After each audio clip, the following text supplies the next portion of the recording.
Hello everyone, welcome to my channel Byte Builders. आज हम अपनी पाइथन सीरीज का 6th लेक्चर स्टार्ट करने जा रहे हैं। इसके पहले के वीडियो जिस किसी भी ने नहीं देखे हैं वो हमारी प्लेलिस्ट में जाके देख सकते हैं। इसके पहले के 5 वीडियो हैं, वो देख सकते हैं। तो चलिए शुरू करते हैं। आज का हमारा एजेंडा क्या रहेगा? आज हम देखेंगे कि हमारे पाइथन में जो वेरिएबल्स होते हैं उनका मेमोरी मैनेजमेंट कैसे हो सकता है। How variables in Python are different than other language. हम देखेंगे कि जो हमारा पाइथन में वेरिएबल्स होते हैं वो अदर लैंग्वेज से कैसे डिफरेंट होते हैं। और हम देखेंगे कि आज जो म्यूटेबल और म्यूटेबल टाइप क्या होते हैं वो हम देखेंगे। और पाइथन में एक्चुअल में जो मेमोरी मैनेजमेंट कैसे होता है वो आज हम देखेंगे। और हमारे पास एक फंक्शन है आईडी फंक्शन, वो क्या होता है, उसका काम क्या होता है, आईडी फंक्शन का बेसिकली हम क्यों यूज कर सकते हैं, तो वो देखेंगे। और एक ऑपरेटर देखेंगे, इज ऑपरेटर, वो हमारा क्या काम में आता है, वो उसके बारे में हम पढ़ेंगे आज। तो आगे हम बढ़ते हैं। Understanding Python variables. ठीक है, तो पाइथन वेरिएबल्स क्या होते हैं? तो a variable can be seen as a container to store certain value. मतलब क्या होता है वेरिएबल? बेसिकली क्या होता है कि एक वेरिएबल को आप ऐसा मान सकते हैं कि एक कंटेनर है, उसमें हम कोई सी वैल्यू असाइन करते हैं, उसको हम वेरिएबल बोलते हैं। ठीक है, तो वेरिएबल क्या होता है? कंटेनर होता है जिसमें कोई भी वैल्यू होती है। while the program is running variable are accessed and sometimes changed, that is new value will be assigned to a variable। मतलब जब भी हमारा प्रोग्राम चलता है तो क्या होता है, उस वेरिएबल में, मतलब उस कंटेनर में जो कि हम वेरिएबल मानते हैं, तो उसमें क्या होता है, हम जब भी प्रोग्राम चलाते हैं तो हम उसमें नई वैल्यू असाइन करा देते हैं। ठीक है, तो उसके पीछे जो मेमोरी मैनेजमेंट होता है वो कैसे होता है वो हम देखेंगे। तो पहले हम देखेंगे कि हाउ वेरिएबल वर्क इन सी। मतलब जो बेसिकली सी में कैसे वेरिएबल वर्क करता है, उसका मेमोरी डायग्राम क्या होता है, ये हम देखेंगे। तो इन सी language when we declare a variable and assign value to it, some space is created in memory by the given name and the given value is stored। मतलब बेसिकली जब भी हम सी में, कोई भी सी लैंग्वेज में कोई भी वेरिएबल डिक्लेयर करते हैं, जब हम डिक्लेयर करते हैं तो उसको सब स्पेस अलॉट होती है। ठीक है, जो भी हम क्या बोलते हैं, नाम से सपोज करते हैं, जैसे मैंने लिखा इंट ए। ठीक है, इंट ए लिखा, तो इंट ए जैसे ही लिखूंगा तो क्या होगा, मेमोरी में कुछ स्पेस अलॉट हो जाएगी। तो कैसे अलॉट हो जाएगी वो हम देखेंगे। जैसे सपोज ये एक डायग्राम है, इसको और समझाता हूँ। जैसे अपन ने क्या किया, यहाँ पास जैसे मैंने लिखा इंट ए।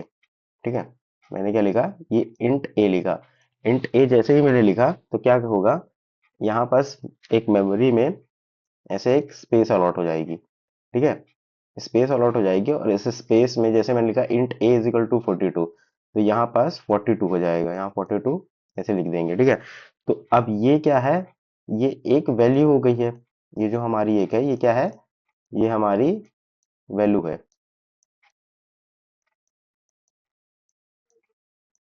ठीक है, ये क्या हमारी वैल्यू है। अब ये जो मेमोरी पे स्टोर हुई है, ये किसी ना किसी एड्रेस पे होगी। सपोज इसका अभी एड्रेस हम ले लेते हैं 1000 ले लेते हैं। ठीक है, 1000 ले लिए, और ये 1000 है, और इसमें जो स्टोर है, इसके वेरिएबल का नाम क्या है, ए है। जो कि हमने यहाँ देखा, ये हमने वेरिएबल लिया है ए, और ये हो गई उसकी वैल्यू। ठीक है, तो ये हो गया हमारा क्या, ये हो गया हमारा वैल्यू, ये हमारा हो गया नेम, ये हो गया नेम ऑफ वेरिएबल। ठीक है, और ये हमारा उसका हो गया एड्रेस।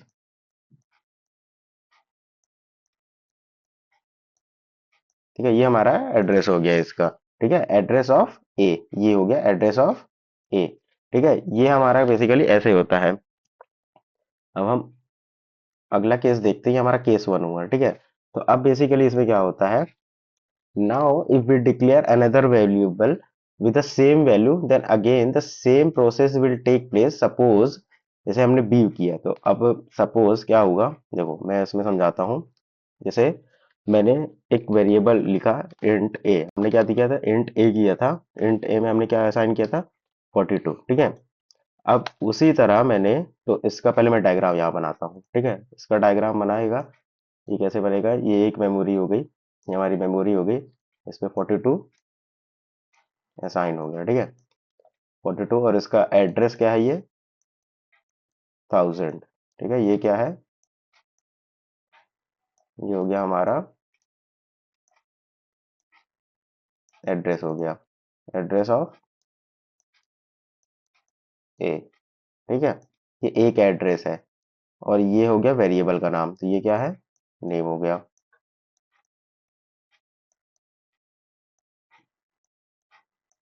और ये क्या हो गई हमारी, ये हमारी वैल्यू है।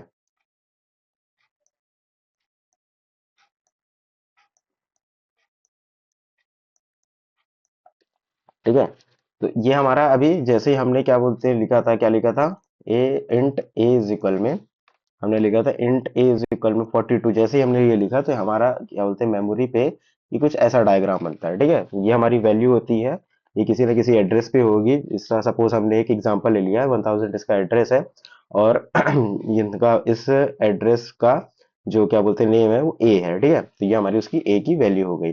अब जैसे मैंने इसमें सेम लिखा इंट बी, इंट बी लिख के अगर मैंने सेम वैल्यू इसको भी असाइन कर दी 42, तो सी लैंग्वेज में क्या होता है, सी लैंग्वेज में क्या होगा, जैसे ही मैंने ये इंट 42 लिखा तो मेमोरी तो अब हमारी पूरी ये पूरी बड़ी सी है। ठीक है, ये हमारी इतनी बड़ी पूरी समझ लीजिए मेमोरी है, ये कोई सी स्पेस उसको अलाउट होगी। सेम एक और ऐसे बनेगी, एक और उसको स्पेस अलॉट होगी, ये भी 42 के नाम से होगी। इसका सपोज इसका होगा, ये होगा इसका एड्रेस, जो होगा एड्रेस तो अलग होगा क्योंकि एक एड्रेस एक ही बार क्या बोलते हैं साइन होता है। ये इसका एड्रेस होगा, कुछ और भी हो सकता है। तो अपन एक एग्जांपल लेंगे, इसका बी वाले का होगा 11002, तो ये ऑब्जेक्ट ये क्या हो गया, ये हो गया बी वाले का। अब इसमें क्या कर रहा है, जब हम ये कर रहे हैं क्रिएट तो हमारे पास ये हो रहा है, जब भी हम एक बार बना रहे हैं तो हमारे पास एक ये क्रिएट हो रहा है, एक ये क्रिएट हो रहा है। मतलब हमारे पास जितने बार हम ऐसे वो वेरिएबल बनाते जाएंगे उतने बार हमारे पास ये ऑब्जेक्ट क्रिएट होएगा, अलग अलग उसको मेमोरी अलॉट होते जाएगी। ठीक है, तो बेसिकली पाइथन उसमें सॉरी सी में ऐसे होता है हमारे पास। जैसे हम यहाँ देखेंगे तो ये हमारे पास दो अलग अलग वैल्यू असाइन हुई, दो अलग अलग ऑब्जेक्ट बने हैं। तो जो हमारा एड्रेस है वैल्यू सेम है भले ही, लेकिन जो हमारा एड्रेस है वो अलग रहेगा, और क्या बोलते हैं जो हमारा क्या बोलते हैं वो वेरिएबल है वो अलग अलग नाम का है तो अलग अलग रहेगा, और जो वैल्यू है भले ही सेम हो या अलग हो उसका एक नया मेमोरी में स्पेस क्रिएट होगा। ठीक है, अगर ये जैसे ही अब क्या होगा, जैसे ही finally if we assign a new value to existing variable, मतलब ए में अपन क्या कर रहे हैं, अब ए की वैल्यू ओवरराइट कर रहे हैं। सपोज मैंने अभी यहाँ लिखा था ये, ठीक है, अब मैं जैसे यहाँ सॉरी, हाँ मिनट, अब मैं ए की वैल्यू क्या कर रहा हूँ, ए की वैल्यू मैं अब सपोज कर दे रहा हूँ,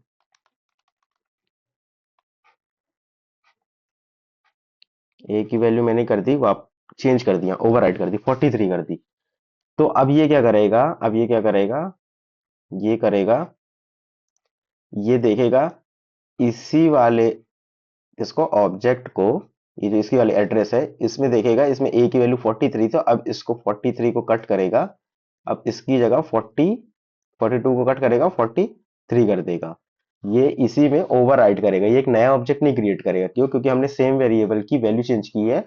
तो इसलिए ये क्या करेगा, सी प्लस में सी प्लस प्लस दोनों में क्या करेगा, ये ऑब्जेक्ट की मतलब जो भी एड्रेस होगा और उस एड्रेस में जो भी इसका 43 पड़ा है उसी में ही ये उसकी वैल्यू ओवरराइड करेगा, मतलब इसको क्लियर करेगा और यहाँ पास ओवरराइड करेगा, तो अब इसकी वैल्यू क्या हो जाएगी, 43 हो जाएगी। तो बेसिकली और इसमें क्या बोलते हैं सी प्लस प्लस में मेमोरी जो मैनेजमेंट होता है वो ऐसे ऐसे काम करता है।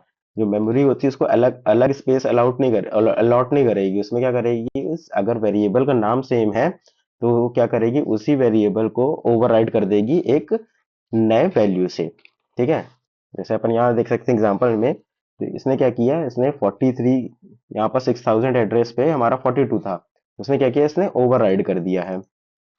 अब हम देखेंगे पाइथन में कैसे काम करती है। ठीक है, अभी हमारा था ऐसा, तो अब पाइथन में कैसे, in Python when we assign value to a variable the things are different than सी।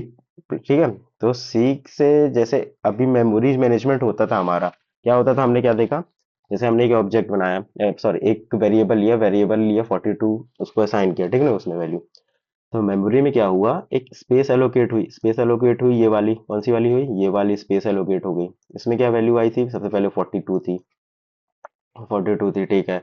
जैसे ही मैंने वेरिएबल दूसरे नाम का बनाया लेकिन इसमें वैल्यू सेम रखी, तो इसने क्या किया, इसने भी एक दूसरी स्पेस को क्रिएट कर दिया सेम वैल्यू के साथ, बस इसमें एड्रेस डिफरेंट रहेगा लेकिन वैल्यू सेम है। ठीक है, अब मैं सपोज ये पहली वाली वैल्यू को चेंज किया, ठीक है, मैंने पहली वाली वैल्यू को ओवरराइट किया, तो इसने क्या किया, इसने नया स्पेस एलोकेट नहीं किया, इसने क्या किया, इसने यहाँ पास जो उसमें एलोकेट हुई थी वैल्यू पहले से 42 को इसने ओवरराइट किया, ओवरराइट करने के बाद इसमें असाइन कर दिया क्या, 43 कर दिया। ठीक है, तो ये बेसिकली जो सी सी प्लस प्लस में जो मेमोरी मैनेजमेंट होता है वो ऐसे होता है वेरिएबल्स का। ठीक है, अब हम देखेंगे पाइथन में क्या हो सकता है।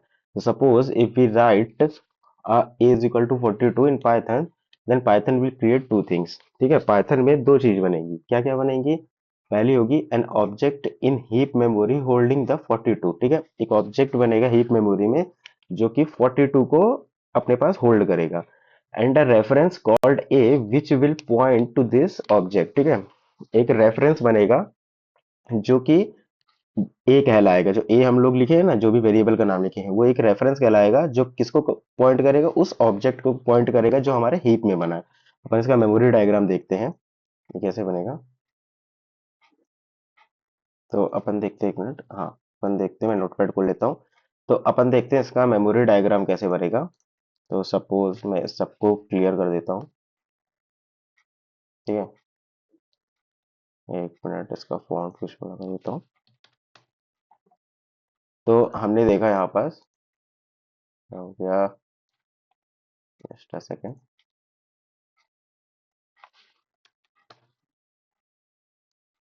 हाँ, तो अब पाइथन में अपन क्या करते हैं, अपन पाइथन में डेटा टाइप तो बताते थे, ये हमने पिछले लेक्चर में पढ़ा था कि हम पाइथन में जब भी वेरिएबल डिक्लेयर करते हैं तो हम डेटा टाइप नहीं बनाते, हम कैसे लिखते हैं, हम ए इज इक्वल में लिखते हैं, जैसे हमको लिखना है ए वेरिएबल लिया हमने।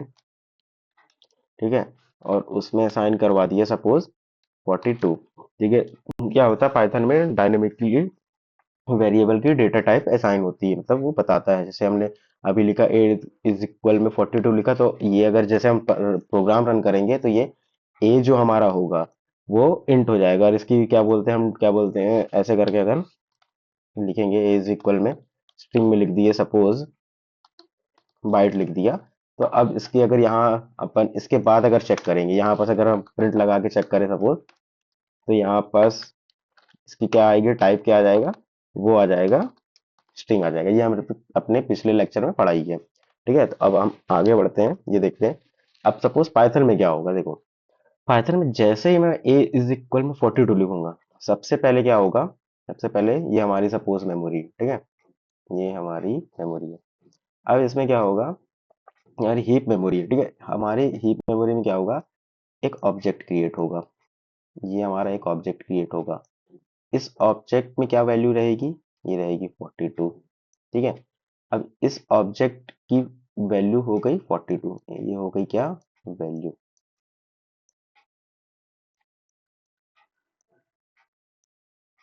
ये हो गई हमारे पास इस ऑब्जेक्ट की वैल्यू। ठीक है, अब इस ऑब्जेक्ट की वैल्यू है, अब ये ऑब्जेक्ट है जो मेमोरी में क्रिएट किया है पाइथन ने, तो किसी ना किसी एड्रेस पे किया होगा, सपोज हम मान लेते हैं इसका एड्रेस है 1000 मान लेते हैं। ठीक है, बस अभी ये इतना किया, अब इसने एक और क्या किया होगा, इसने एक रेफरेंस बनाया होगा ए। अब ये क्या है, ये हमारा ए क्या है, ये है हमारा रेफरेंस है। ठीक है, मैं रेफ लिख रहा हूँ, ये हमारा रेफरेंस है, और ये हमारा क्या है, ये हमारा ऑब्जेक्ट है।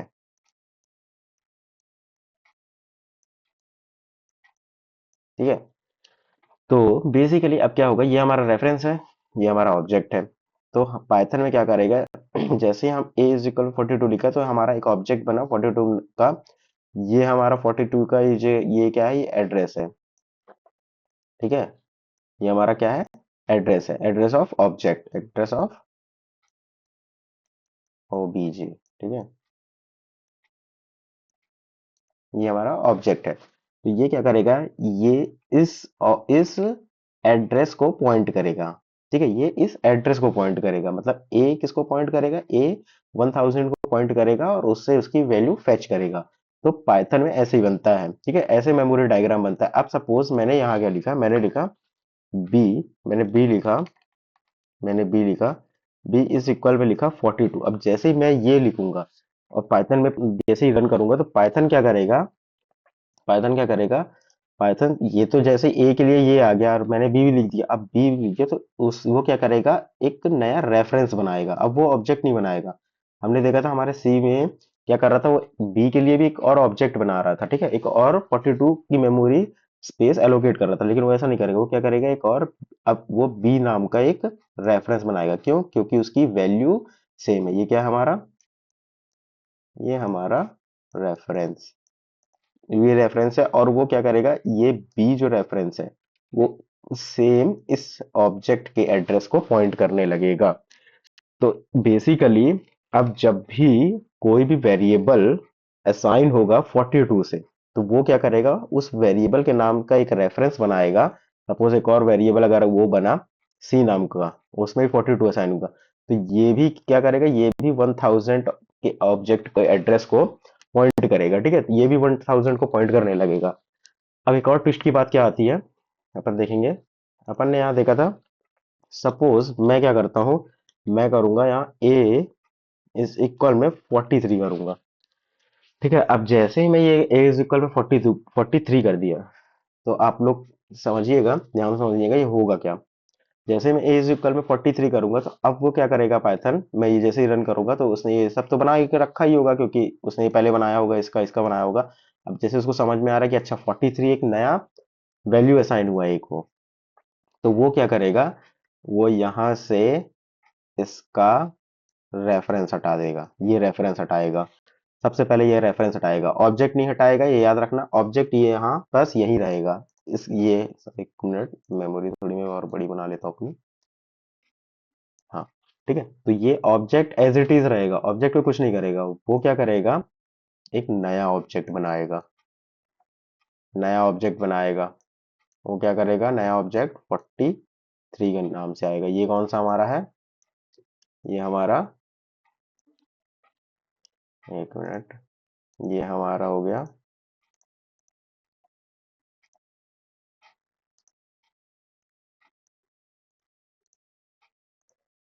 एक मिनट, ये हमारा हो गया न्यू ऑब्जेक्ट,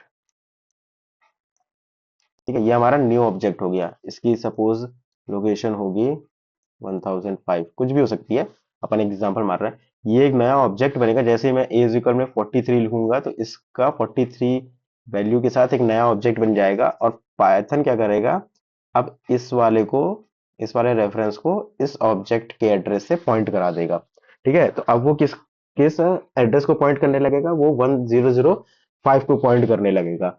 और ये जो पहले से पॉइंट हो रहा था, जिसको बी और सी पहले से पॉइंट कर रहे थे, वो तो उसी को पॉइंट करेंगे, उसकी कोई दिक्कत नहीं है, वो एज इट इज ही रहेगा। और जैसे ही मैं एज ए को एज इक्वल में क्या बोलते हैं 43 लिखूंगा, तो ये क्या करेगा, ये इधर से आएगा और इधर 1005 वाले ऑब्जेक्ट को पॉइंट करने लगेगा, ठीक है। और जैसे ही मैं, अभी सपोज मैं एक मान के चलता हूँ, अपन ने सी नहीं लिखा था, ठीक है, अपन ने सी वाला नहीं बनाया था, अपन के पास ए और बी था, ठीक है। अब सपोज मैं यहाँ क्या करता हूँ, मैं करता हूँ, मैंने एक और चीज लिखी, मैंने क्या लिखी, अब मैं चाह रहा हूँ बी, बी जो है, जो हमारा बी है, वो क्या करने लगे, वो 53 को पॉइंट करने लगे, ठीक है, 53 को पॉइंट करने। तो अब क्या होगा, अब क्या होगा, सेम ऐसा ही होगा, एक और ऑब्जेक्ट बन जाएगा 53 का। क्यों, क्योंकि 53 का अभी तक कोई भी ऑब्जेक्ट नहीं बना है मेमोरी के, मेमोरी में, ठीक है, ये ऑब्जेक्ट बन गया। ये सपोज इसकी वो हो गई 6000 हो गई, कुछ भी एड्रेस हो सकता है, ठीक है, अपन एक एग्जांपल ले रहे हैं एड्रेस का, ठीक है, तो ये हो गया। अब क्या करेगा, ये बी किसको पॉइंट करने लगा, इसको पॉइंट करने लगा। तो बेसिकली अब ये ऐसे पाइथन में जो मेमोरी होती है वो ऐसे मैनेज होती है। और अगर जैसे ही अगर अगली लाइन पे सपोज मैं ऐसे ही लिख रहा हूँ, जनरली हम ऐसे करते ही नहीं है, लेकिन मैं ऐसे ही बता, मतलब मेमोरी बताने के लिए पाइथन में कैसे यूज होती है इसके लिए अपन कर रहे हैं। सपोज मैंने यहाँ बी लिखा 53 और मैंने जस्ट लाइन के बाद ही लिख दिया बी इज इक्वल में 43। जैसे ये लाइन जब रीड करेगा पाइथन तो वो क्या करेगा, वो इसका रेफरेंस यहाँ से हटाएगा। वो बोलेगा भाई मैं तो इसको जानता ही नहीं, मैं तो जानता हूँ 43 वाले को। वो इधर इसको पॉइंट करने लगेगा। इसको पॉइंट, नया ऑब्जेक्ट नहीं बनाएगा, अब क्या करेगा, इसको पॉइंट करने लगेगा। ठीक है। ये ऐसे होता है हमारा पाइथन में मेमोरी मैनेजमेंट होता है। जैसा कि हम इसमें देख सकते हैं कि ये हमने एग्जांपल लिया था 42 का, तो ये हमारा ऑब्जेक्ट कहलाता है। तो ये ऑब्जेक्ट की वैल्यू है, ये जो हमारी 42 है दिस इज ऑब्जेक्ट्स वैल्यू। ठीक है। ये हमारी जो है, ये हमारी ऑब्जेक्ट की वैल्यू है। ठीक है। और ये हमारा बेसिकली ऑब्जेक्ट है। ठीक है, ये एक हीप मेमोरी में बनता है। और ये जो हमारा है, ये हमारा जो है, ये एक हमारा क्या है, ऑब्जेक्ट का एड्रेस है। और ये हमारा जो कहलाता है, जो ए है हमारा, ठीक है, ए जो हमारा है, वो ए इज कॉल्ड रेफरेंस और tag and it holds the address of object. जैसा कि हमने देखा, ये हमारा क्या होल्ड करेगा, ये हमारा क्या होल्ड करेगा, ये हमारा ऐसे 8000 को होल्ड करने लगेगा। ये 8000 को होल्ड करेगा, मतलब इसको पॉइंट करने लगेगा। तो बेसिकली ये ऐसे काम करेगा हमारा पूरा। हम आगे देखते हैं। ठीक है। Now if we create another variable called b, जैसे हमने देखा हम बी बना के देखेंगे, तो क्रिएट अ न्यू रेफरेंस, हम बी बना के देखेंगे, तो assign the address of the previous created object to the reference b because the value is same, so now both a and b are pointing to the same object. जैसे हमने देखा कि अगर हम जैसे ही बी बनाएंगे, ठीक है, बी वैल्यू में जैसे ही हम असाइन किया, यहाँ हमने क्या किया, ए वैल्यू तो हमारे पास असाइन थी, जैसे हमने बी में 42 असाइन किया, तो हमारे पास एक और रेफरेंस बन जाएगा। दोनों जो रेफरेंस है वो किसको पॉइंट करेंगे, सेम ऑब्जेक्ट को पॉइंट करेंगे। ये हमने अभी देखा कि हम सेम ऑब्जेक्ट को ही पॉइंट करेंगे, जो भी हम अगर सेम वैल्यू से बनाएंगे। अगर बी की वैल्यू जैसे ही चेंज करेंगे, सपोज 43 की है, जैसे ही 43 करेंगे तब हमारा नया ऑब्जेक्ट बनेगा। अगर हम 42 ही रखेंगे तो बी हमारा जो है नया ऑब्जेक्ट नहीं बनेगा। वो किस ऑब्जेक्ट को पॉइंट करेगा, वो सेम ऑब्जेक्ट को पॉइंट करेगा जिसको ए कर रहा था। ठीक है, 42 वाले को। तो finally if we assign a new value, जैसे कि हमने देखा कि हमने न्यू वैल्यू एक असाइन की वेरिएबल में ए में, तो उसमें क्या होगा कि पाइथन क्या बोलते हैं, उसको ओवरराइड नहीं करेगा, उसके लिए उसके बदले एक नया ऑब्जेक्ट क्रिएट कर देगा, एक नया ऑब्जेक्ट क्रिएट करेगा। और क्या बोलते हैं, assign that address of a newly created object to a reference, मतलब उस नए वाले ऑब्जेक्ट को जो हम यहाँ देख रहे थे, कहाँ देख रहे थे, ये हमने देख रहे थे। जैसे हमने एक ये वाला, ये हमारा नया ऑब्जेक्ट हमने क्रिएट किया, तो पाइथन क्या किया, इसको पॉइंट करने लगा। ठीक है, इसको पॉइंट करने लगा, ये अपन ने देखा था।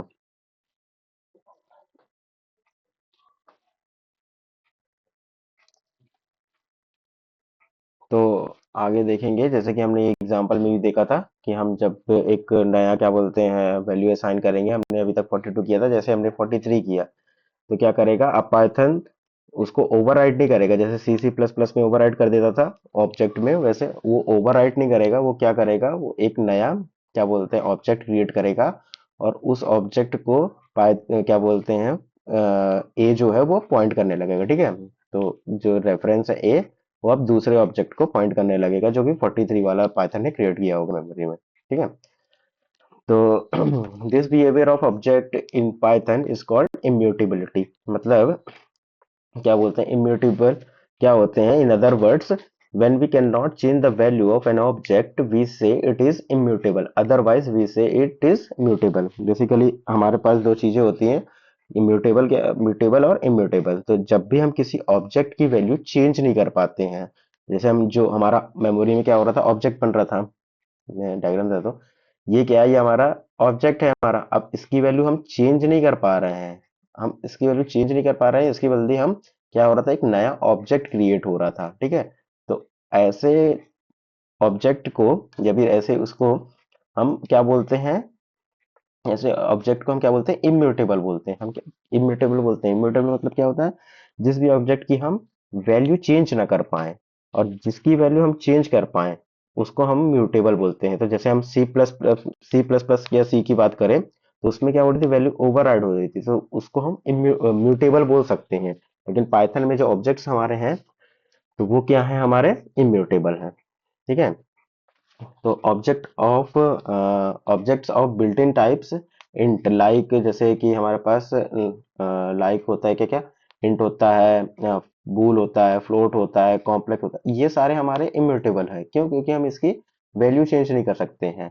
वैसे हमारे पास बिल्ट इन, क्या बोलते हैं, बिल्ट इन टाइप भी होते हैं, जैसे हमारे पास लिस्ट होता है, ये सब हम आगे पढ़ेंगे। म्यूटेबल टाइप है, जैसे लिस्ट होता है, सेट होता है, डिक्शनरी, ये सब हमारे पास म्यूटेबल होते हैं। हम इसमें एक बार वैल्यू असाइन करने के बाद उसकी वैल्यू चेंज भी कर सकते हैं, ठीक है। जैसे हम देखेंगे, हमारी जो स्ट्रिंग्स होती हैं, जो हमने पढ़ा था, string objects are also immutable. जो हमारे पाइथन में स्ट्रिंग ऑब्जेक्ट्स होते हैं वो भी इम्यूटेबल होते हैं। That is once we have created a string object then we can not overwrite its value. मतलब जब भी हम एक स्ट्रिंग ऑब्जेक्ट बनाते हैं, ठीक है, तो उसकी वैल्यू चेंज नहीं कर पाते हैं। Although we can change the value of string reference, हम उसकी रेफरेंस की वैल्यू चेंज कर सकते हैं, लेकिन उस ऑब्जेक्ट की वैल्यू हम लोग चेंज नहीं कर पा सकते। अब आप लोग रेफरेंस और वैल्यू में कंफ्यूज मत हो जाइएगा कि मतलब हम बोले कि पता चला कि क्या बोलते हैं, हम स्ट्रिंग की वैल्यू तो चेंज कर सकते हैं, नहीं। हम किसकी बात कर रहे हैं? जैसे सपोज मैंने एक एस लिया। अब एस इज इक्वल में मैंने क्या लिखा? मैंने एक स्ट्रिंग लिखा बी वाई टी, बाइट, ठीक है। तो जैसे ही मैं लिखा ये, तो इस बात का हमको याद रखना है कि ये जो हमारा होगा, ये जो है हमारा, ये है हमारा ऑब्जेक्ट है। मेमोरी में जब बनेगा तो ये हमारा ऑब्जेक्ट होगा, और ये जो हमारा होगा, ये हमारा रेफरेंस है, ठीक है। ये हमारा रेफरेंस है। तो हम किसकी वैल्यू चेंज कर रहे हैं? हम इस रेफरेंस की वैल्यू चेंज कर रहे हैं, ना कि इस स्ट्रिंग ऑब्जेक्ट की वैल्यू चेंज कर पा रहे हैं। स्ट्रिंग ऑब्जेक्ट की वैल्यू हम चेंज नहीं कर पा रहे हैं, हम इसकी रेफरेंस की वैल्यू चेंज कर रहे हैं। तो इस बात का जरूर ध्यान रखिएगा कि वैल्यू चेंज होती है, ये हम वैल्यू चेंज कर पा रहे हैं, ठीक है। सॉरी, हाँ, हम वैल्यू चेंज कर पा रहे हैं इस उसकी, अभी ज्यादा वो हो गया। तो हम किसकी वैल्यू चेंज कर रहे हैं? इसकी वैल्यू चेंज कर रहे हैं, मतलब इस ऑब्जेक्ट की वैल्यू नहीं चेंज कर पा रहे हैं, जो मेमोरी में हमारे पास जो असाइन हुआ है उसकी नहीं कर पा रहे हैं। ये जो हमारे पास रेफरेंस है ना, हम इसकी वैल्यू चेंज हो रही है बस, ये दूसरे ऑब्जेक्ट को पॉइंट करने लगा है, ठीक है। इसलिए हम उसको स्ट्रिंग को क्या बोलते हैं? वो इम्यूटेबल है। जो स्ट्रिंग हमारा ऑब्जेक्ट होता है हम उसको इम्यूटेबल बोलते हैं। इसलिए कंफ्यूज मत होइएगा कि हम वैल्यू तो चेंज कर पा रहे हैं, नहीं, हम उसकी वैल्यू चेंज नहीं कर पा रहे हैं। बेसिकली ऑब्जेक्ट क्या कर रहा है? जो हमारा ऑब्जेक्ट है वो सॉरी, जो हमारा रेफरेंस है वो हमारे दूसरे ऑब्जेक्ट को पॉइंट कर रहा है, ना कि अपने वैल्यू को, जिसको पॉइंट कर रहा था उसको ओवरराइड नहीं कर पा रहा है, ठीक है। तो ऐसा होता है ये। जैसे हम यहाँ लिखा, एग्जाम्पल भी अपन इसका देख ही लेते हैं। अपन कोड में आ जाते हैं, यहाँ अपन एक बना लेते हैं।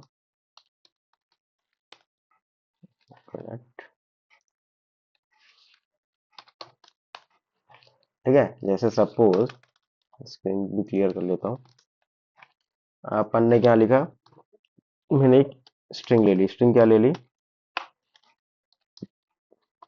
बाइट, बाइट बिल्डर ले ली, ठीक है। अब ये हमारा क्या है? हमने क्या पढ़ा था? ये हमारा क्या है? ये हमारा है रेफ है। और ये क्या है हमारा? ये बेसिकली मेमोरी में जब बनेगा तो ये हमारा एक कौन सा टाइप का ऑब्जेक्ट है? ये हमारा स्ट्रिंग टाइप का ऑब्जेक्ट है। स्ट्रिंग टाइप का क्या है? ऑब्जेक्ट है, ठीक है। तो अब क्या होगा? जैसे इसकी वैल्यू कभी चेंज नहीं होगी, मतलब ये जो मेमोरी में एक बार हो गया असाइन तो यही रहेगा। अगर मैं इसमें सपोज ऐसा लिखता हूँ, एस इज इक्वल में ये लिखता हूँ, कुछ भी लिख दिया, ए बी सी डी लिख दिया, तो ये क्या हुआ? ये इस रेफरेंस की, किसकी, ए एस की वैल्यू चेंज हो रही है, ना मतलब उस रेफरेंस को, ये रेफरेंस दूसरे ऑब्जेक्ट को पॉइंट कर रहा है, ना कि इसको ओवरराइड कर रहा है। अब अपन सपोज करके भी देखें कि अपन जो बोल रहे हैं वो सही है भी कि नहीं, ठीक है। तो अपन क्या करें? मैंने क्या कहा? मैंने बोला मैं चाहता हूँ कि इसकी वैल्यू ओवरराइड हो जाए, ठीक है। अगर ओवरराइड हो गई तो हम बोल देंगे कि म्यूटेबल है। बट हम ओवरराइड करके देखते हैं। तो सपोज मैं यहाँ चाहता हूँ बी की जगह सी आ जाए, ठीक है। मैं बी की जगह मैं जीरो, ये जीरो इंडेक्स पे है, मैं चाहता हूँ इसकी जगह सी आ जाए, ठीक है, ये हो जाए। प्रिंट कर दूं मैं एस को, इसको चलाता हूँ। तो ये देखो, ये क्या बोल दिया, S T R object string object does not support item assignment. Item assignment वो सपोर्ट ही नहीं करता, क्यों? क्योंकि अपन यहाँ क्या कर रहे हैं, इस ऑब्जेक्ट की हम चाह रहे हैं वैल्यू चेंज करना, ठीक है। इस ऑब्जेक्ट की हम चाह रहे हैं वैल्यू चेंज हो जाए, जो कि पॉसिबल नहीं है, ठीक है, क्योंकि ऑब्जेक्ट की वैल्यू हम चेंज नहीं कर सकते, वो इम्यूटेबल टाइप में होती है, ठीक है। तो ये हमने प्रूफ भी देख लिया कि जो हमारे इम्यूटेबल टाइप होती है, जैसे कि स्ट्रिंग, हम उसको चेंज नहीं कर सकते हैं। जैसे कि यहाँ भी एग्जांपल लिखा है कि हम उसको चेंज नहीं कर सकते हैं, ठीक है।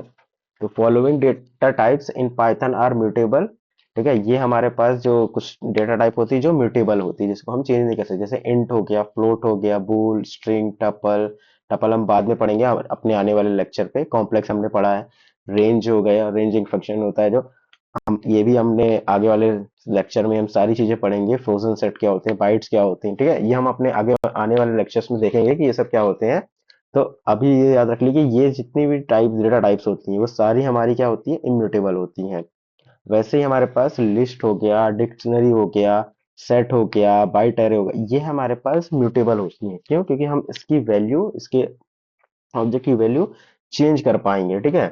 ये कैसे होगा, ये हम इसका मेमोरी डायग्राम भी पढ़ेंगे कि हम जो हमारा आगे वाले लेक्चर में, कि हमारा इसका क्या बोलते हैं, जो लिस्ट वगैरह डिक्शनरी का इसका मेमोरी डायग्राम क्या बनता है एक्चुअल में, मतलब ये म्यूटेबल होती कैसे हैं, कैसे काम करती हैं, ठीक है। तो ये हम अपने आगे वाले लेक्चर में जरूर पढ़ेंगे। आगे बढ़ते हैं। तो अब देयर आर टू क्वेश्चन आए, ठीक है। बहुत इंपॉर्टेंट क्वेश्चन है, ध्यान से देखिएगा। Keep in mind concept of mutability. Two very important question arise. What if the benefit of making object mutable? ठीक है, if we have a single reference and we have created multiple object, then wouldn't there be memory wastage? ठीक है, ये दो question हमारे basically दिमाग में raise होते हैं जब भी हम मेमोरी मैनेजमेंट पढ़ते हैं, और ये बहुत इंपॉर्टेंट क्वेश्चन है, मे बी इंटरव्यू में ये पूछ भी सकते हैं, ठीक है। तो पहला क्वेश्चन क्या है कि what is the benefit of making object immutable.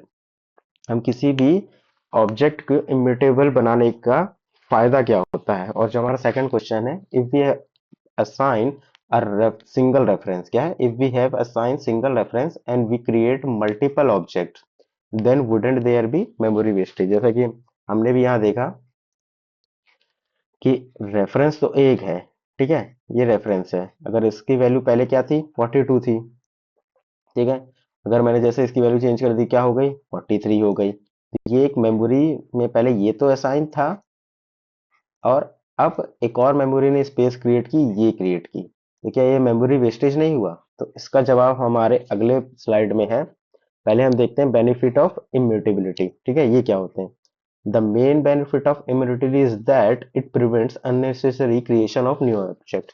मतलब कि इम्यूटेबल का ये फायदा है, क्या फायदा है वो अपन देखेंगे। मैं एक मिनट क्लियर करता हूँ सारी,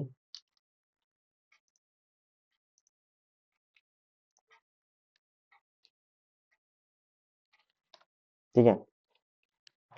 अब अपन इसमें देखते हैं कि हमारे पास जो इम्यूटेबल है उसका फायदा क्या है। तो हमने यहाँ क्या लिखा था, ए लिखा था, ए 42 लिखा था, बी लिखा था 42, ठीक है, यही हमने लिखा था।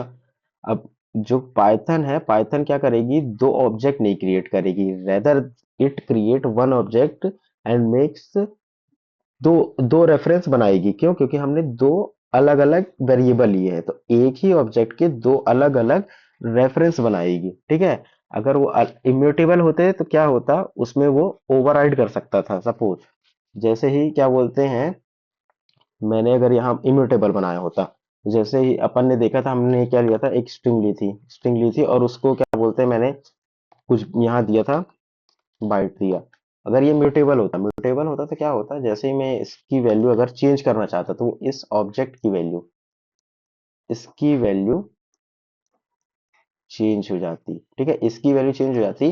तो इसके बाद अगर कोई और भी इस ऑब्जेक्ट को, कोई और रेफरेंस इस ऑब्जेक्ट को पॉइंट करता तो उसकी भी वैल्यू चेंज हो जाती है, ठीक है। तो ये अगर इम्यूटेबल नहीं होता तो ये एक कॉन्सेप्ट जो होता वो गड़बड़ हो जाता। जैसे फॉर एग्जांपल मैं इसको हटा के अगर, मिनट ऐसे समझाता हूँ कि जैसे मैंने ये किया तो ये किया, तो अपने को पता है मेमोरी में क्या होगा, एक ऑब्जेक्ट बना होगा, ठीक है, ये ऑब्जेक्ट बना, ठीक है, ठीक है, अपन मान के चलते हैं ऑब्जेक्ट है। और ये, एक मिनट, ये हमारा एक रेफरेंस ये है, एक रेफरेंस ये है, और इसका ये हो गया इस ऑब्जेक्ट का एड्रेस, और ये दोनों इसको पॉइंट कर रहा है, ठीक है, दोनों इसको पॉइंट कर रहा है।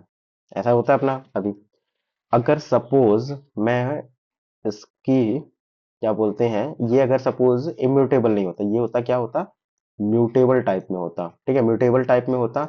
और मैं अगर यहाँ पास जैसे ही लिख देता ए इज इक्वल में 43, अब क्या होता, अब ध्यान से देखिएगा क्या होता, अगर ये म्यूटेबल होता तो ये क्या करता, ये यहाँ पास इसकी वैल्यू ओवरराइड कर देता, इसकी वैल्यू क्या कर देता, ओवरराइड करके ये क्या करता 43। अब भाई मैं यहाँ बी की वैल्यू क्या असाइन किया हूँ, 42 किया हूँ, ठीक है, 42 किया हूँ। मैंने तो ए की वैल्यू चेंज की थी, मैंने ए की वैल्यू 43 चेंज की, तो बी की वैल्यू क्या हो जाएगी, बी की वैल्यू भी 43 ही हो जाएगी ना ऑटोमेटिकली। तो ये तो गलत है ना, मतलब मैं तो एक वेरिएबल की वैल्यू चेंज कर रहा हूँ, दूसरे की नहीं होनी चाहिए। तो यहाँ पास ये कॉन्सेप्ट जो होता वो गलत हो जाता। इसलिए हमने क्या बोलते हैं, जो म्यूटेबल है, जो इम्यूटेबल है, उसका ये बेनिफिट है कि जो हमारी एग्जिस्टिंग वाली वैल्यू रहती है, ये वाली जो हमारी वैल्यू है, ये क्या है, ये हमारी ओवरराइड नहीं हो रही है, ओवरराइड नहीं हो रही है। इस वजह से हमारा जो बी है वो भी हमारा 42 रहेगा। अगर हम 40, क्या बोलते हैं, थ्री को जैसे ए में 43 करेंगे तो इसका एक अलग ऑब्जेक्ट बन जाएगा, 43 का, 43 का ऑब्जेक्ट बनेगा, जो कि ये पॉइंट करने लगेगा और ये यहाँ से पॉइंट हटा लेगा, ठीक है। तो ये एक म्यूटेबल का, इम्यूटेबल का फायदा होता है।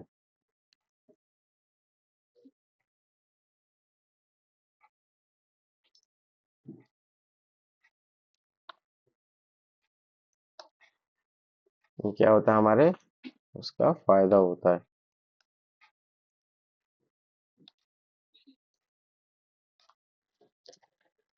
अब अगला क्या था, अब अगला जो हमारा तो क्वेश्चन क्या था, अगला क्वेश्चन हमारा था what about single reference and multiple objects, ठीक है। जो हमारा सिंगल रेफरेंस और मल्टीपल ऑब्जेक्ट का रेफरेंस क्या होगा, मतलब जो हमारा अगला क्वेश्चन क्या था कि मेमोरी जो हमारी वेस्ट होगी, मतलब अब इसमें क्या है, अब इसमें सपोज मैंने यहाँ क्या किया, नहीं यहाँ भी ए लिखा, ठीक है, पहले 41 थी वैल्यू, फिर 42 हुई, फिर 43 हुई। अब ऐसे अगर होगा तो अपने को पता पाइथन क्या करेगी, हमारा मेमोरी है वो एक ऑब्जेक्ट यहाँ बनाएगी, ठीक, एक ये बनाएगी और एक ये बनाएगी। अपने को पता है क्यों, क्यों बनाएगी अलग अलग, क्योंकि 41 है, 42 है, 43 है, ठीक है, तीन अलग अलग है, तीन अलग अलग है वैल्यू। तो ये हो जाएगा सपोज ये 41 हो गया, ये हमारा 42 हो गया, और ये हमारा क्या हो गया, 43 हो गया, ठीक है। हमारा ये एक है, ये हमारा एक रेफरेंस है, ठीक है, पहले ये इसको पॉइंट कर रहा था, अब इस फिर इसको करने लगा, यहाँ से हट गया, और ये यहाँ अब फिर उसके बाद ये करने लगा, ये भी हट गया।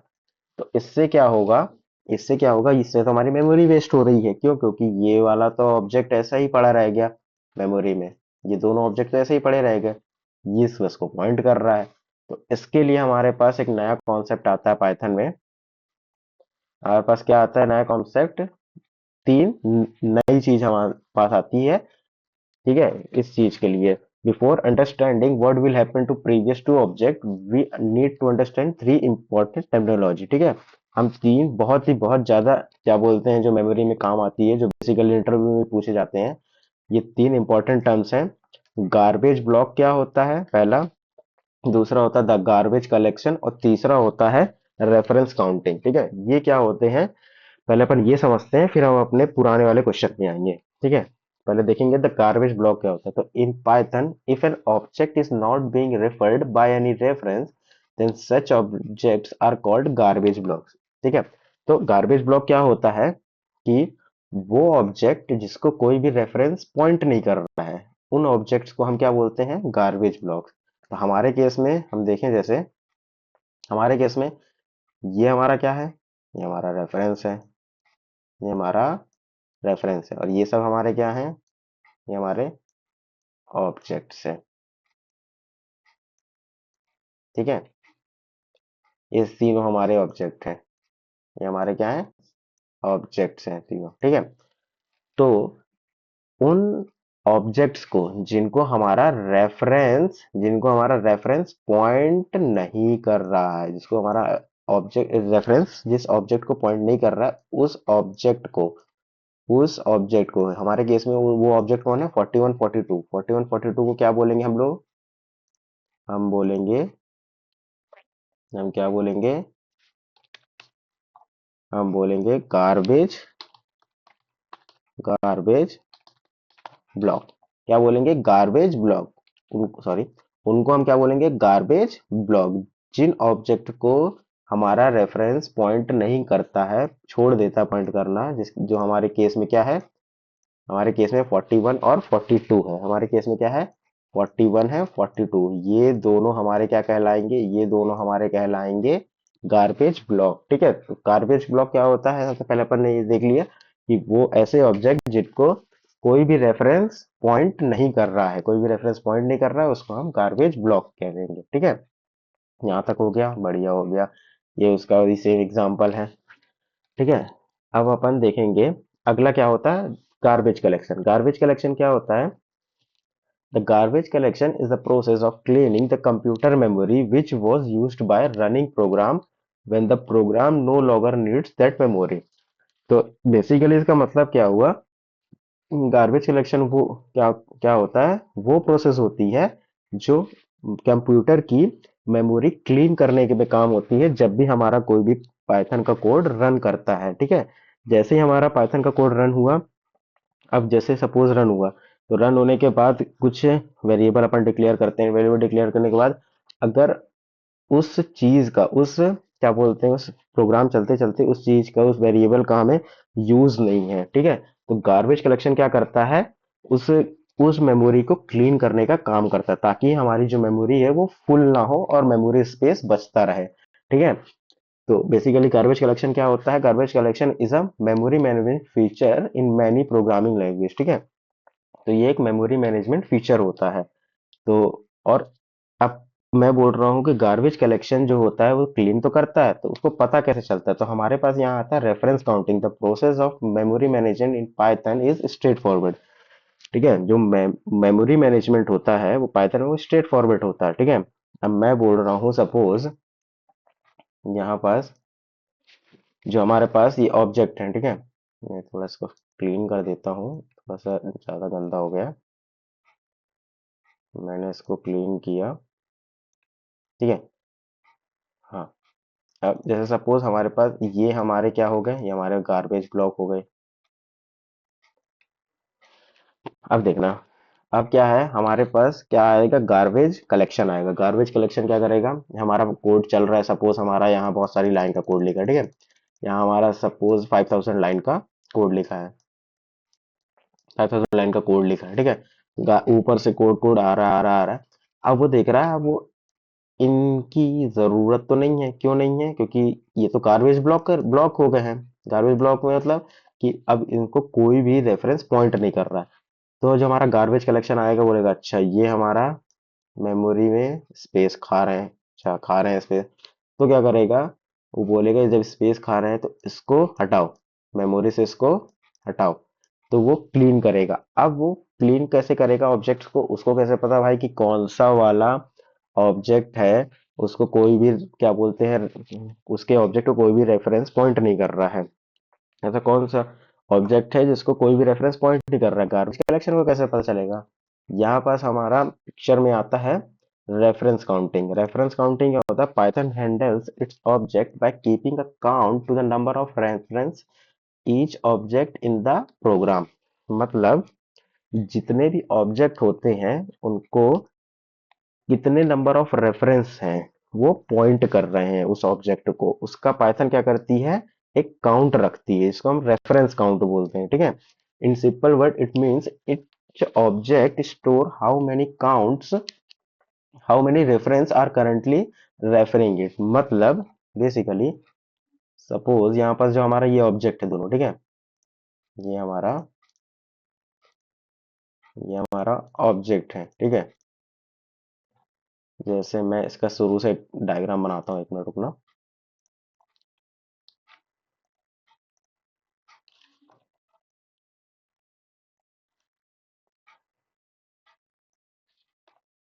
शुरू से एक मिनट बस रुकना, मैं इसका एक अच्छा डायग्राम बनाता हूँ,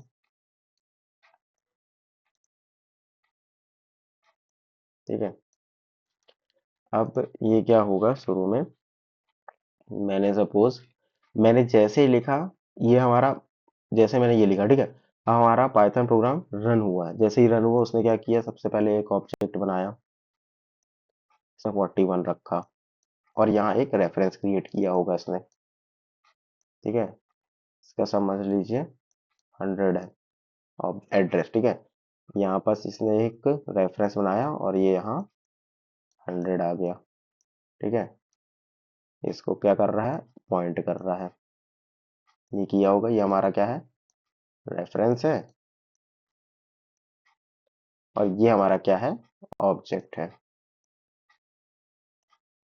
यही होता है। अभी तक आपने ये पढ़ा है कि हमारा जैसे ही हमने a इज इक्वल में 41 लिखा, तो पाइथन ने क्या किया, एक रेफरेंस बनाया a का, जो कि उसके एड्रेस को पॉइंट करेगा, 41 ऑब्जेक्ट के एड्रेस को पॉइंट करेगा, ठीक है। ये हुआ। अब क्या होगा? अब इस ऑब्जेक्ट का पाइथन जो रेफरेंस काउंट है, रेफरेंस काउंट है, रेफरेंस एंड टी काउंट, ठीक है। जो रेफरेंस काउंट है वो इस ऑब्जेक्ट का, किस, इस वाले ऑब्जेक्ट का, याद रखना ऑब्जेक्ट का ही रखेगा, ऑब्जेक्ट का रेफरेंस काउंट क्या रखेगा? 1, ठीक है, ये रख देगा। अब सपोज मैंने यहाँ पास बीच में कहीं लिख दिया होता b इज इक्वल में 41, ठीक है। एक एग्जांपल बता रहा हूँ। तो क्या करता, यहाँ पास आता, पहली लाइन पढ़ा उसने, ये बनाया मेमोरी, सेकंड लाइन पढ़ता, अच्छा a इज इक्वल में 41 है। अब वो क्या करेगा? वो करेगा, ठीक है, एक और ऑब्जेक्ट बनाएगा, 42 का बना दिया, ठीक है। अब ये इसको पॉइंट करने लगा, और यहाँ से ये इसका पॉइंट हटा दिया भाई। जैसे ही हटाया, अब इसका रेफरेंस काउंट कितना हो गया?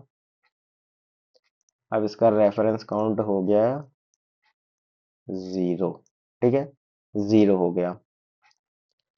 अब ये वाली लाइन पे जैसे ही आएगा वो, ठीक है, ये वाली लाइन पे आने से पहले, ये वाली लाइन पे आने से पहले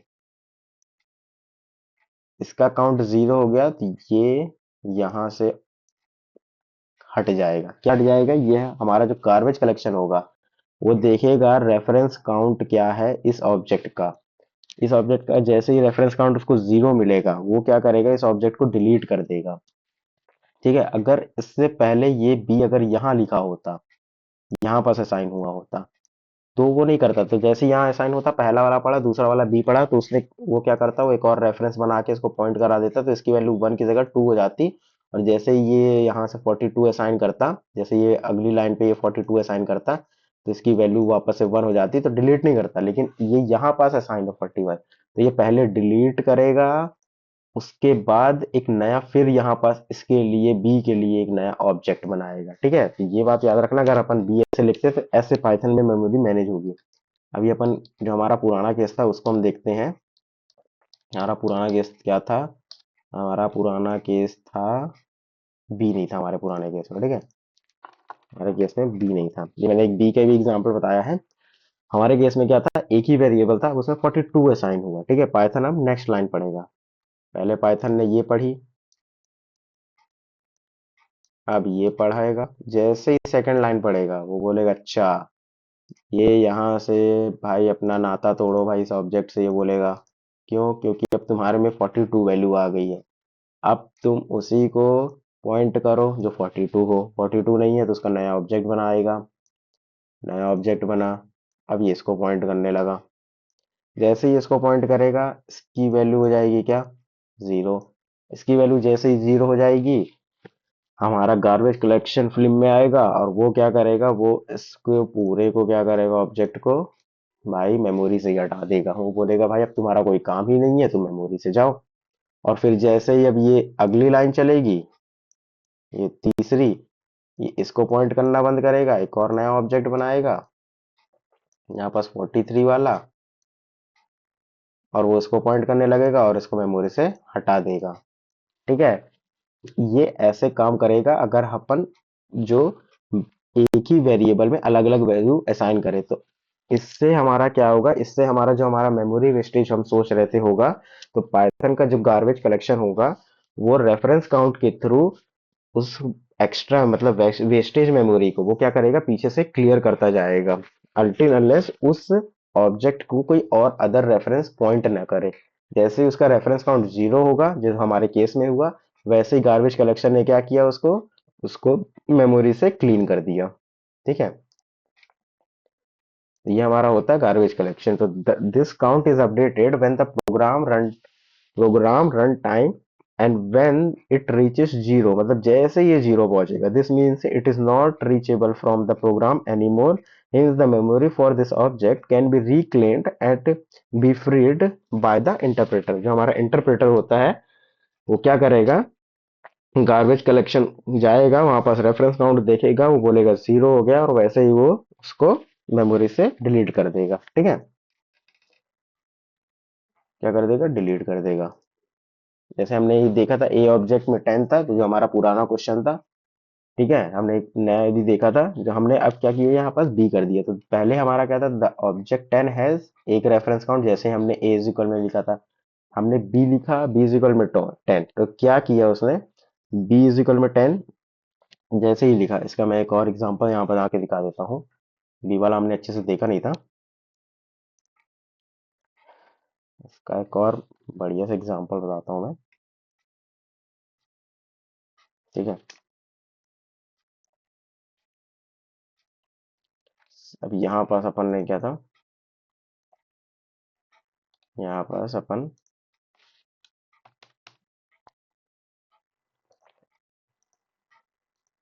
एक मिनट, यहाँ अपन ने एक वेरिएबल लिया ए, ए में लिखा सपोज 42। ठीक है, अब यहाँ पास बी में भी मैंने लिया 42। एक और एग्जांपल अपन देख रहे हैं, यहाँ वापस ए में क्या लिया मैंने, 43 लिया। ठीक है, और फिर ए की वैल्यू ही क्या कर दी, 44 कर दी। अब अपन इसका देखेंगे मेमोरी डायग्राम कैसे बनेगा। ठीक है, ध्यान से देखना इसका कैसे बनेगा। सबसे पहले ये वाला चलेगा, या लाइन चलेगी, तो वो क्या करेगा, एक ऑब्जेक्ट क्रिएट कर लिया। ये ऑब्जेक्ट क्रिएट कर लिया 42 से। इसकी क्या बोलते हैं, जो वो एड्रेस हो गई वो अपन सपोज मान लिए 100 मान लिए। ठीक है, अब जैसे ये चला, एक रेफरेंस बना दिया ए राम से रेफरेंस। ठीक है, ये किसको पॉइंट करेगा, ये 100 को पॉइंट कर रहा है, ये ऐसे 100 को पॉइंट कर रहा है। यहाँ तक बढ़िया, बढ़िया। ये देखा, अच्छा बी इज इक्वल टू 42 है, देखा ये बी 42 पहले से मेमोरी में पड़ा है, तो क्या करेगा, एक और रेफरेंस बनाएगा। किसका लेगा रेफरेंस, 100 का लेगा, इसके एड्रेस का, ऑब्जेक्ट के, इसको पॉइंट करने लगा ये। ठीक है, अभी तक बढ़िया था।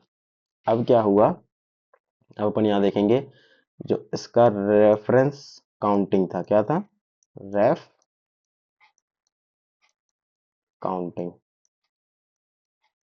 ठीक है, वो क्या हो गया हमारा, जैसे हमने पहला वाला क्रिएट किया था तो 1 था, फिर 1 से होके 2 हो गया। ठीक है, 1 से होके जैसे हमने बी वाला और वो बनाया वेरिएबल किया, वैसे ही हमारा 2 हो गया। ठीक है, 1 से होके 2 हो गया। अब मैंने जैसे a इज इक्वल में 43 लगा, ठीक है, पहले ये चला, फिर ये चला, अब जैसे ये चलेगा, ठीक है, अब जैसे ये हमारा थर्ड स्टेटमेंट चला तो वो क्या करेगा, वो यहाँ से अब अपना नाता तोड़ देगा, बोलेगा नहीं भाई, मेरे को 43 है ये, तो अब मैं 43 वाला ऑब्जेक्ट को पॉइंट करूंगा, तो वो यहाँ एक नया ऑब्जेक्ट क्रिएट किया 43 का,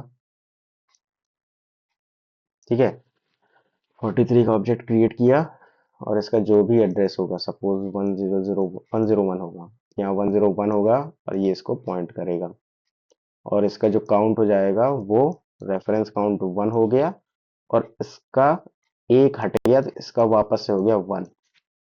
गार्बेज कलेक्शन अब आएगा, गार्बेज कलेक्शन देखा, अच्छा इस ऑब्जेक्ट का रेफरेंस काउंट कितना है, 1 है, इसको कुछ नहीं करेगा, इस ऑब्जेक्ट का रेफरेंस काउंट कितना है, 1 है, अभी भी कुछ नहीं करेगा, ठीक है, गार्बेज कलेक्टर अभी भी कुछ नहीं करेगा। अब जैसे ही अगली लाइन आई, अगली लाइन आई, ये हमारी चौथी लाइन है, ठीक है, फोर्थ स्टेटमेंट में क्या है, फोर्थ स्टेटमेंट में एक नया वैल्यू असाइन हो रहा था, जैसे ही नया वैल्यू हमारा 44 है, ठीक है, 44 है, जैसे ये इसको पॉइंट किया, ये इसको पॉइंट किया, इसका रेफ काउंट हुआ 1, और इसका रेफ काउंट हुआ 0।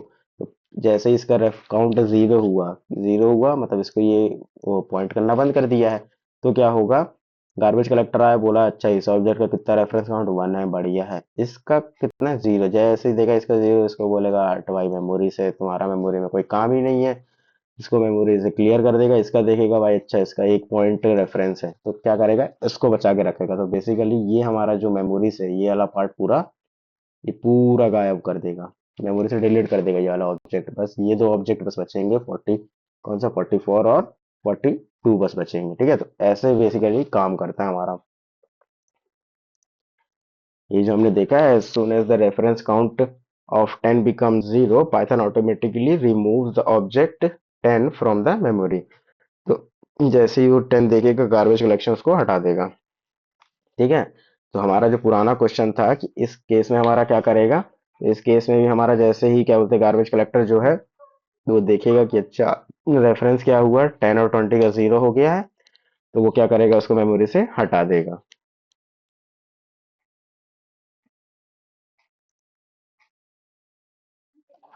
सॉरी, अच्छा, तो अपन आगे देखेंगे, अब इसके एडवांटेज और डिसएडवांटेज देखेंगे, ठीक है, तो जो हमारा अभी तक हमने पढ़ा उसके हम एडवांटेज और डिसएडवांटेज देखते हैं। तो जो हमारा the main advantage of such approach is that unused memory is reclaimed and made available for use again, ठीक है, तो जो हमने देखा कि हमारे पास जो वेस्टेज मेमोरी थी, जो हमारे ऑब्जेक्ट बनते जा रहे थे, वो हमारा गार्बेज कलेक्टर क्या बोलते हैं क्लियर करते जा रहा था, तो वो हमारी हम उसको रिक्लेम कर सकते हैं, मतलब दोबारा उस मेमोरी को यूज कर सकते हैं, तो ये हमारे पास एक एडवांटेज होता है, ठीक है, इसका ड्रॉबैक क्या है, disadvantage क्या है, the drawback is that Python has continuously watched the reference count of object in the background and free them as soon as the reference count becomes 0, मतलब इसको Python को हर एक वक्त पूरे जब तक प्रोग्राम चल रहा है उसको हर एक टाइम पे एक वॉच रखना पड़ता है कि जैसे ही उसका रेफरेंस काउंट, किसी भी ऑब्जेक्ट का रेफरेंस काउंट 0 हो तो वो क्या बोलते हैं मेमोरी को फ्री करे, तो ये इसका ड्रॉबैक है, इस वजह से क्या होता है, इसीलिए मतलब इसीलिए हम कहते हैं कि why Python is slow as compared to other language, this is another important reason why Python is slow as compared to another language, इसमें हम बोलते हैं कि जो हमारी अदर लैंग्वेज है उसके मुकाबले पाइथन स्लो क्यों है, जैसे हम सी सी प्लस प्लस से कंपेयर करते हैं कि पाइथन स्लो क्यों है, तो ये एक बहुत बड़ा क्या बोलते हैं रोल होता है, प्ले करता है, कि बैकग्राउंड में क्या बोलते हैं वॉच रखता है पाइथन, कि जब उसको मेमोरी काउंट जैसे ही उसका सॉरी रेफरेंस काउंट जैसे ही ऑब्जेक्ट का 0 हो तो वो क्लियर कर दें, तो उसके लिए पाइथन को हर बार मतलब देखते रहना पड़ता है, एक एक ऑब्जेक्ट को क्या बोलते हैं देखते रहना पड़ता है कि उसका जो रेफरेंस काउंट है वो 0 हुआ या नहीं हुआ, ठीक है। अब एक अनदर क्वेश्चन है कि कंसीडर करना ए इज इक्वल में 42 है, बी इज इक्वल में 42 है, तो इसमें अपन को ये बताना है कि क्या बोलते हैं ऑब्जेक्ट जो है वो कितने होंगे, ठीक है, कितने ऑब्जेक्ट क्रिएट करेंगे। अब आप लोग बोलोगे क्या मजाक कर रहे हैं, अभी तो पढ़ा है अपन ने कि जब भी क्या बोलते हैं वैल्यू सेम होगी तो दो रेफरेंस बनेंगे, एक ऑब्जेक्ट बनेगा, बिल्कुल सही, यही पढ़ा है, इसका आंसर होगा 1, ठीक है, बिल्कुल सही आप लोगों ने बोला। बट अगर मैं बोलूं कि इसका कोई प्रूफ है? What is the proof? मतलब हम चाहते हैं भाई बताओ क्या प्रूफ है कि जो भी हमने पढ़ा कि भाई एक ही ऑब्जेक्ट बनता है, दो नहीं बनते ऑब्जेक्ट जैसे अदर लैंग्वेज में बनते हैं, दो अलग अलग रेफरेंस बनते हैं, इसका कोई प्रूफ है क्या? तो इसके प्रूफ को प्रूफ करने के लिए कि दो अलग अलग ऑब्जेक्ट ना बन के एक ही ऑब्जेक्ट बनता है, हमारे पास एक तरीका होता है। क्या तरीका होता है? We can prove this in two ways, दो तरीके से हम पता कर सकते हैं। ठीक है, जो हमारा एक होता है बाय यूजिंग आईडी फंक्शन। हमारे पास जो आईडी फंक्शन होता है ये बेसिकली पाइथन का इनबिल्ट फंक्शन होता है। ठीक है, तो हम एक तरीका होता है हमारे पास, हम आईडी फंक्शन से पता कर सकते हैं। और एक और होता है यूजिंग इज ऑपरेटर, जो कि हम ये देखने वाले थे, आईडी फंक्शन और इज ऑपरेटर। देखते हैं हम इन फंक्शन से क्या कर सकते हैं। तो बेसिकली आईडी फंक्शन पहले होता क्या है वो अपन देखते हैं। So id is a built-in function in Python 3 which returns the identity of an object। मतलब id एक बिल्ट इन फंक्शन होता है जो कि क्या करता है, हमारे ऑब्जेक्ट का एक एड्रेस रिटर्न करता है, आइडेंटिटी रिटर्न करती है। ठीक है, आइडेंटिटी रिटर्न करता है। The identity is a unique integer for that object during life time. जब तक प्रोग्राम हमारा चल रहा है उस ऑब्जेक्ट का वो एक यूनिक इंटीजर होता है आइडेंटिटी। ठीक है, इसको हम एड्रेस भी बोलते हैं। तो this is also called address of that object in memory. ठीक है, तो बेसिकली जैसे ही हम कुछ भी चीज बनाते हैं, हमने बोला था ना एड्रेस असाइन होता है, जो हम 1000 लिख रहे थे, जो भी हम यहाँ एक मिनट, ये ये भी जो हम लिख रहे थे, ये जो हम 100 लिख रहे थे, ये क्या था? ये एक यूनिक इंटीजर होता है, ये हमारा एड्रेस होता है। ये जो हम बोल रहे थे ये हमारा है ना, ये हमारा क्या होता है? एड्रेस होता है। तो जो आईडी फंक्शन होता है वो बेसिकली हमारे एड्रेस को रिटर्न करता है। तो हम जैसे देखें इसका एग्जांपल, उसका प्रूफ देखते हैं। ठीक है, प्रूफ कैसे देखेंगे? सपोज मैंने a इज इक्वल लिखा 42। ठीक है, अब b इज इक्वल में लिखा 42। इसका ये हमारा क्वेश्चन था। अब इसका जो हमारा क्या बोलते हैं एड्रेस होगा, हमको क्या देखना है? इसका एड्रेस हमने पढ़ा था कि एक ही एड्रेस बनाएगा, एक ही ऑब्जेक्ट बनाएगा। तो हम तो एक ही ऑब्जेक्ट बनाएगा मतलब उसका जो एड्रेस होगा वो भी सेम होगा। इससे हमको पता चल जाएगा कि अच्छा एक ही ऑब्जेक्ट बना है। तो हम क्या करेंगे? प्रिंट कराएंगे। क्या प्रिंट करा रहे हैं अपन? हम ए प्रिंट, सॉरी यहाँ मैं कराता हूँ। हाँ, ए की आईडी होगी। ये बेसिकली क्या लेगा? ए वेरिएबल ले लिया। ठीक है, ये हो गया। ये हम क्या करा रहे हैं? हम इस क्या बोलते हैं रेफरेंस का, इस रेफरेंस का जो भी इस रेफरेंस ये रेफरेंस जो भी ऑब्जेक्ट को पॉइंट कर रहा है उसका हम, उस ऑब्जेक्ट का हम क्या निकाल रहे हैं? एड्रेस निकाल रहे हैं। वैसे मैं यहाँ लिख देता हूँ प्रिंट आईडी ऑफ क्या, बी लिख देता हूँ। ठीक है, क्या रिटर्न करेगा? ये एक इंटीजर स्ट्रिंग रिटर्न करेगा। ठीक है, मैं इसको चला के देखता हूँ। तो यहाँ पास हमने आया, यहाँ मैं कॉपी करके ले आता हूँ। यहाँ पास हम देख सकते हैं जो हमारा डिजिट है, तो हमारा ये आया है 140। ये हमारा ये जो देख रहे हैं हम, ये हमारा दोनों सेम है। ये हमारा दोनों सेम है, ए ऑब्जेक्ट का और बी ऑब्जेक्ट का हमारा दोनों का सेम है। इसका मतलब ये कि हमारा जो ऑब्जेक्ट है ए, जो ये हमारा 42 का जो ऑब्जेक्ट बना है वो ऑब्जेक्ट एक ही बना है, और ये हमारे दो रेफरेंस अलग अलग पॉइंट कर रहे हैं उस ऑब्जेक्ट को। जैसे ही मैं यहाँ क्या करता हूँ, ए इज इक्वल में 43 लिखूंगा। ठीक है, अब मैं यहाँ प्रिंट करूंगा क्या? मैंने प्रिंट किया ID of what, ID of A. ठीक है, और सेम में प्रिंट करूंगा आईडी ऑफ बी। अब मैं ऐसे प्रिंट कर रहा हूँ। ठीक है, इसको रन करते हैं अपन, क्लियर स्क्रीन करते हैं पहले। ये रन किया। अब देखो हमारे पास ये आ गए, चार आ गए। ठीक है, चार अलग अलग आ गए। अब अपन इसको ऑब्जर्व करते हैं। ठीक है, सबसे पहले मैंने क्या किया था? मैंने एक वेरिएबल किया था और उसका आईडी निकाला था। ठीक है, ऑब्जेक्ट निकाला, तो ये हमारे पास आया। अब मैंने सेम वैल्यू असाइन की थी बी में, उसकी भी आईडी निकाली। तो ये हमारा जो पहले आ रहा था वो हमारा ये सेम आ रहा है। ठीक है, जैसे ही मैंने ए की वैल्यू चेंज की और उसकी अब मैं एड्रेस निकाल रहा हूँ। ठीक है, तो ये क्या हुआ? ये हमारा अब चेंज हो गया। देखिए ध्यान से देखिएगा, यहाँ पास ये 10723134265 फाइव तक तो सेम है पूरा, यहाँ तक तो पूरा सेम है, इतना तो पूरा सेम है। बट ये जो लास्ट का है ये अलग हो गया। देखो यहाँ 36 है, और बी का जो था वो एज इट इज जो पहले था, ये 04, वो अभी भी है। देखो ये तीन सेम है। ठीक है, जैसे ही मैंने उसकी वैल्यू चेंज की तो उसने क्या किया, एक नया ऑब्जेक्ट बनाया और उसको एक नया एड्रेस पे रख दिया। तो ये हमारा प्रूफ है कि जब भी हम एक ही वैल्यू असाइन कर रहे हैं दो अलग अलग वेरिएबल को, तो क्या होगा, उसके रेफरेंस दो बनेंगे लेकिन ऑब्जेक्ट एक ही बनेगा। ठीक है, तो इससे हम प्रूफ कर लिए। एक और तरीका होता है जो हमने पढ़ा था, जिसे हमने देखा, ये प्रूफ करने का तरीका है। ठीक है, कि इज ऑपरेटर से क्या होता है, another way find whether two reference are pointing same object और नॉट, तो हमारा इज ऑपरेटर होता है। अब is operator is a binary operator and check whether both the operands refer to the same object और नॉट। ठीक है, जो हमारे दोनों ऑपरेंड हैं वो सेम ऑब्जेक्ट को रिफर कर भी रहे हैं कि या नहीं कर रहे हैं। ठीक है, तो इज ऑपरेटर कैसे काम करेगा, बेसिकली ये ट्रू फॉल्स रिटर्न करता है। ट्रू फॉल्स कैसे रिटर्न करेगा, सपोज मैं इसको वो कर देता हूँ, बता देता हूँ। ठीक है, मैंने अभी लिखा ये, अब मैं प्रिंट कराऊंगा ए इज बी। ठीक है, ए इज बी कराऊंगा तो इसका मतलब क्या है कि क्या इसका और इसका, इन दोनों का जो एड्रेस है वो क्या सेम है या नहीं है। ठीक है, तो ये क्या करेगा, ये हमको लिख के दिखेगा ट्रू, ये बोल रहा है कि हाँ सेम है, बोलेगे।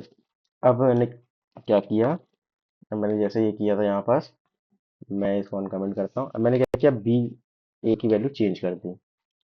अब सेम चीज मैं यहाँ प्रिंट करा के देखता हूँ। ठीक है, मैंने जैसे यहाँ प्रिंट कराया तो ये पहले तो बोला ट्रू, यहाँ तक तो ट्रू था। मैंने ए की जैसे ही वैल्यू चेंज की तो अब ये क्या बोल रहा है, फॉल्स। नहीं भाई, ये दोनों इक्वल नहीं है। ठीक है, तो एक क्या बोलते हैं, यहाँ पास हमने देखा इस ऑपरेटर से देख लिया और आईडी ऑपरेटर से। अब एक नया ट्विस्ट अपन देखेंगे। ठीक है, तो अब इसकी वैल्यू पहले गेस करना क्या होगी। इसकी वैल्यू तो आसान ही है कि ए इज बी, तो मतलब दोनों क्या ऑब्जेक्ट सेम है, तो अपन बोलेंगे हाँ, अभी तो देखा अपन ने सेम है, तो ये ट्रू होगा। ए में 250 से साइन है, इसमें भी 256 से साइन है, ए इज बी, इसकी वैल्यू ट्रू होगी। ठीक है,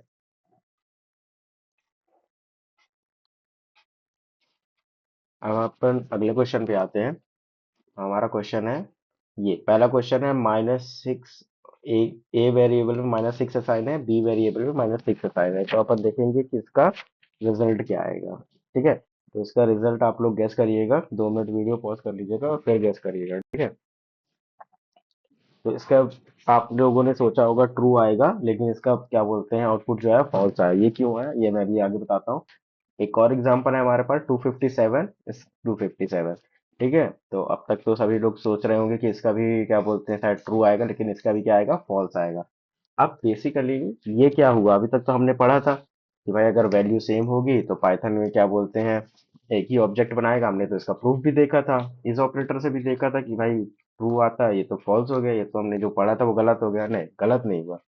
एक्चुअल में हुआ क्या कि पाइथन की जो कैशे मेमोरी होती है, तो Python cache the integer values in the range -5 से 256 तक रहता है। ठीक है, और उसके बाद की रेंज के लिए हरदम वो एक नया ऑब्जेक्ट बनाता है, even if the value is same. मतलब अगर वैल्यू भी सेम होगी तो क्या होगा, पाइथन की जो एक कैशे मेमोरी होती है, मतलब वो जो बनाता है कैशे बनाता है, तो पाइथन कैशे क्या करता है, वो एक रेंज तक ही अपने पास वैल्यू, उसकी रेंज होती है, इंटीजर की रेंज होती है, उतनी ही वैल्यू का वो अगर ऑब्जेक्ट सेम बना है, ठीक है, मतलब सॉरी रेफरेंस सेम है, तो क्या करेगा, वो उसी रेफरेंस को सेम ऑब्जेक्ट में पॉइंट कर देगा। जैसे सपोज अपन ने पिछले बार में देखा था, हमारे पास क्या था, हमने उसमें देखा था कि हमारे पास जो इंट था, सॉरी जो ए था, ए की वैल्यू क्या थी, -5 थी, और बी की वैल्यू क्या थी, बी की वैल्यू भी -5 थी।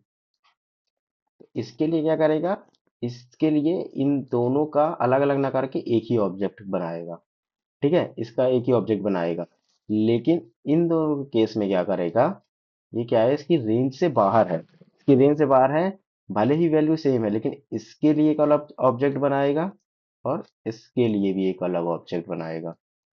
मतलब टोटल पाइथन यहाँ पास इस केस में, ये दोनों केस में दो ऑब्जेक्ट बनेंगे। ठीक है, तो इस केस में क्या होगा, दो ऑब्जेक्ट बनेंगे। तो ये बात याद रखना कि जो भी रेंज होती है -5 से 256 तक, अगर इस रेंज के बीच में अगर कोई वैल्यू असाइन होती है तो उसकी वैल्यू मतलब अगर सेम वैल्यू है, कोई और अगर मतलब वेरिएबल सेम वैल्यू ले रहा है तो वो सेम ऑब्जेक्ट में रहेगा। और अगर वेरिएबल की क्या बोलते हैं इस रेंज के बाहर की वैल्यू वैल्यू होगी तो फिर हरदम पाइथन जो है वो एक नया वो बना देगा, क्या बना देगा, नया ऑब्जेक्ट बनाएगा ही बनाएगा। ये बात आप याद रखिएगा, ठीक है। जैसे अभी इसकी क्या है, ये भोपाल है, ये भी भोपाल है, तो इसकी क्या आएगी वैल्यू, ये आएगा ट्रू, बिल्कुल सही। ये फॉल्स है, ये भी फॉल्स है, इसका क्या आएगा, ट्रू आएगा। क्यों, क्योंकि ये एक ही जगह रखा होगा।